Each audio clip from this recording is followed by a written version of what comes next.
Good afternoon. Welcome to our clinic. I see you've brought in a little kitten today. What's his name? Hi. Yes, this is Sylvester. I found him abandoned in my backyard 3 days ago. I've never owned a cat before, so I'm not sure what to do. He seems unwell. I understand. You're doing the right thing by bringing him in. I'll take a good look at him. Do you know how old he is? No, not at all. Could you tell? Of course. Kittens' ages can be estimated by their teeth, eye color, and weight. Let's check. Sylvester still has his baby teeth, and his eye color hasn't fully changed yet. His weight is a little low for his age, but I'd estimate he's around 8 weeks old, or about 2 months. Oh, so he's really young. But I'm worried about him.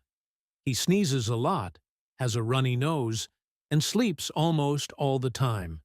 He doesn't want to play, and he has a swollen belly, but he's so bony. And he has diarrhea, too. Those are serious symptoms. Let me examine him more closely. I can see some discharge around his eyes and nose, and his breathing sounds a little obstructed. He's also quite lethargic, which isn't normal for a kitten this age. Is it something serious? It looks like he has feline upper respiratory infection, commonly known as cat flu. It's caused by viruses and sometimes bacteria, and it can be quite severe, especially in kittens with weak immune systems. The constant sneezing and nasal discharge can turn into a chronic issue, potentially damaging the nasal bones. The eye discharge could also cause permanent damage to his tear ducts. Oh, no. So he could stay sick forever? There's a chance that even with treatment, he might have lingering respiratory issues for life. He's also very underweight and showing signs of malnutrition. His swollen belly suggests he may have intestinal worms, which is common in stray kittens. This all sounds really bad.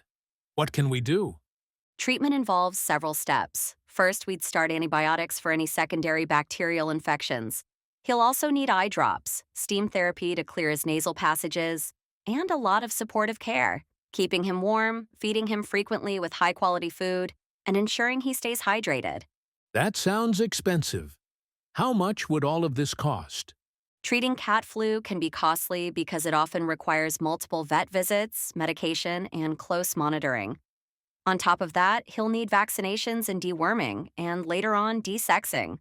The costs can add up quickly. Oh, I see.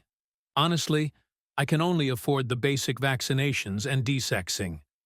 I really want to help him, but I don't have unlimited funds. I completely understand. The basic vaccinations and desexing are essential, but treating cat flu properly requires more than that. If left untreated, he could develop severe complications and his quality of life could suffer. My partner isn't too happy about keeping a cat in the house anyway. He suffers from hay fever, and we have a 3-year-old child. I wanted to give Sylvester a good home, but now I don't know if it's the right decision. Given your situation, I have to be honest with you. If you can't afford the full treatment, we need to consider what's best for Sylvester. Allowing him to suffer without proper care wouldn't be humane. I know this is difficult to hear, but euthanasia might be the kindest option. Euthanasia? You mean putting him to sleep?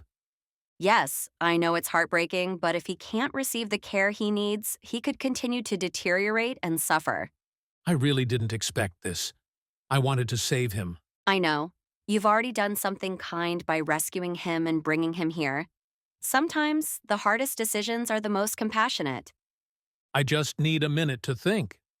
Of course. Take your time. Whatever you decide, I'll be here to support you. I don't want him to suffer. If this is what's best for him, I'll do it. I know this is painful. I'll make sure he is at peace and doesn't feel any pain. You're making a responsible decision. Thank you. I just wish things had been different. You showed him love and care in his final days. That matters more than you know.